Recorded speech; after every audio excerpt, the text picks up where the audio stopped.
Yeah, uyangichithela. Why uthi unonkosikazi, you are married and une-side chick futhi uKatleho. Umfazi uKatleho ulisedi side chick. Hayibo, qiniso unabantu ashuthi wena Labantu laba amaqala amaPedi. It's not even Zulu. abasikhathi abantu. Wena angithi wena ochithayo.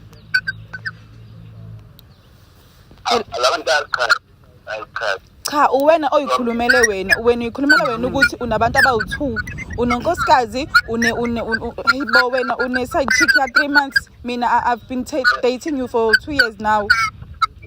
Yeah, mina actually I love you both. Mina ungimention ngisho nokungimention ake kulabantu bakho ke labakade ukhuluma ngabo. Why ungangimention at least? Yo. Uthi wena uthandana naye akathandani nawe. Wena uthanda. Oh, okay. Shuthi mina ngithandana nawe wena uthandana nami.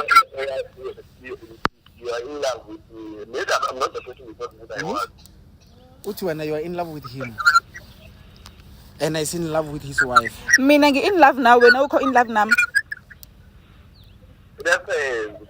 But to be quite honest, I'm in love with both of you. So. Oh, now he's changing his statement. Oh, you are in love with both of us. I love you both, but I would like to sit down with both of you. Uthini lo mjita? Angimuzwa ukhuluma into engazwakali. Uthi you are in love with him, he's not in love with you. Manje uthi he's in love with both of you. Both of us. Hayi. Sibangaki kahle kuwena? No, we'll speak. Let him answer this call. It is an call that is coming. Cha ngeke size sikwazi.